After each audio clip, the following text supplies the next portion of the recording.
कि बेजान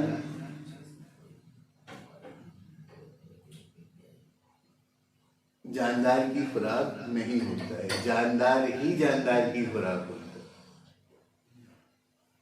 तो ये जो हज में जो कुर्बानी पेश की जाती है, ये इस बात को परफॉर्म करती है कि इंसान देखे कि किस तरह से अल्लाह जिंदगी और मौत को दे रहा है।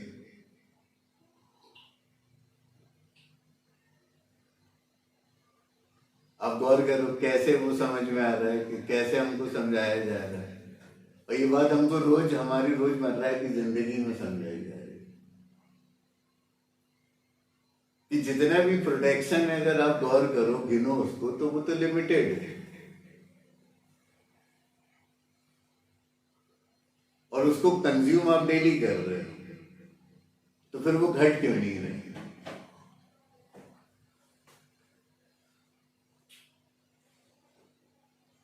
भाई अगर यहाँ पर चाहे हम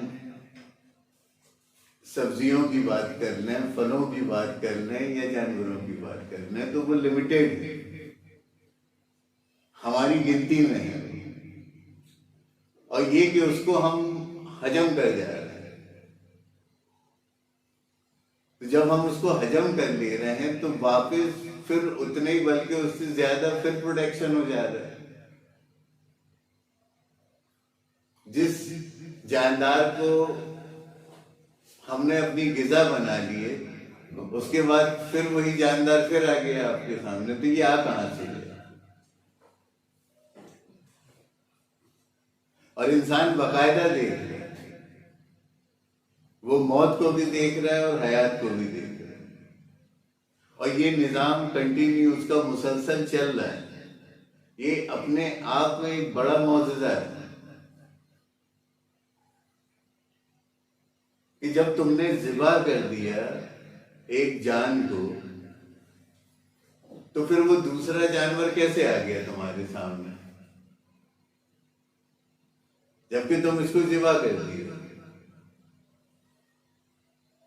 तो इसका मतलब कि ये जिंदगी और मौत का सिलसिला कंटिन्यू चल रहा है, ये रिसाइकिल हो रहा है, ये रिसाइकिल हो रहा है, और रिसाइकिल हो रहा है इसीलिए प्रोडक्शन हो रहा है, और प्रोडक्शन हो रहा है इसीलिए तो उसके आप कंज्यूमर बने हुए, उसको कंज्यूम कर रहे हो, उसको आप इस्तेमाल में लिए हुए हो। आप इस्तेमाल करके तो आप उसको बेकार कर दे रहे हो,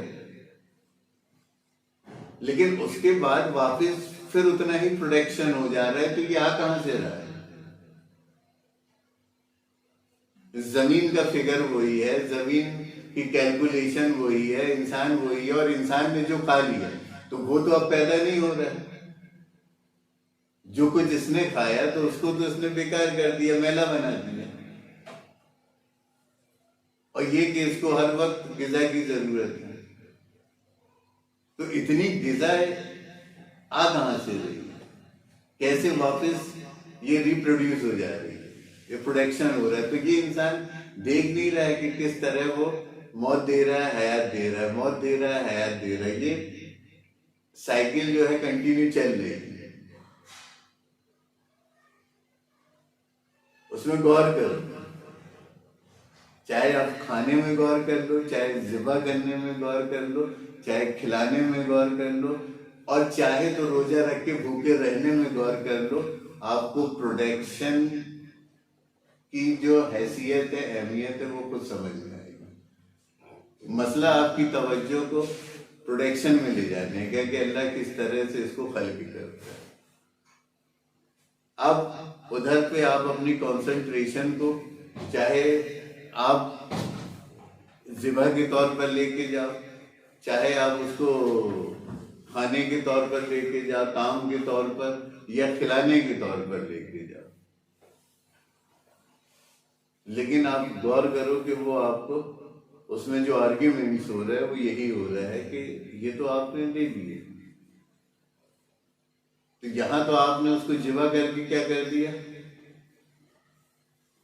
जिवा करके आपने उसको क्या कर दिया, मार दिया ना, खत्म कर दिया आपने। अब जब जिबा करके आपने उसको खत्म कर दिया तो वो वापस कैसे जनरेट हो गया?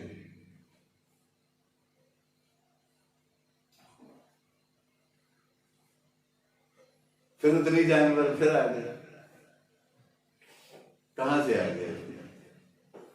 तो ये जिबा करने में भी हम क्या देख रहे हैं, डेथ और लाइफ, डेथ लाइफ।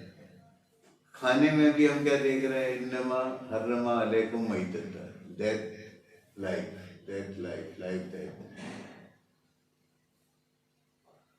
और खिलाने में उसमें भी हम क्या देख रहे हैं, डेथ लाइफ, लाइफ डेथ। और रोजा रखने में भी हम क्या देख रहे हैं, रोजे में भी जो मुशाहिदा है वो आपको इसी के बीच का ही मुशाहिदा है कि हयात क्या होती है और मौत क्या होती है। और जब हम रोजा रखते हैं तो रोजा किसको रखवाया जाता है, मौत को कि हयात को? हयात को रखवाया जाता है। और जब हयात को रोजा रखवाया जाएगा तो बढ़ेगा क्या, हयात बढ़ेगी कि मौत बढ़ेगी? हयात बढ़ेगी। जब हयात को रोजा रखवाया जाएगा तो हयात बढ़ेगी, मौत नहीं बढ़ेगी। रोजा रखवाया इसलिए गया है ताकि हयात प्रोड्यूस हो, हयात बढ़े। अब इसके अभी ज्यादा एक्सप्लेनेशन में नहीं तो पता चलो रोजे का टॉपिक चालू हो जाएगा। तो बहरहाल ये जो ज़बिया का ज़िबा जिसको हम हादी कहते हैं, हज के अय्याम में जो अमल कुरान में बताया गया है कि जो लोग हज के लिए जाए वो कुर्बानी दें, वो इब्राहिम अलैहिस्सलाम की हुज्जत में से एक हुज्जत है कि इंसान वहाँ पर कुर्बानी दे, ज़बिया को पेश करे। और आप जो कुछ भी कुर्बानी देते हो वो कुल मिला के ताम की शक्ल में इस्तेमाल की जाती है।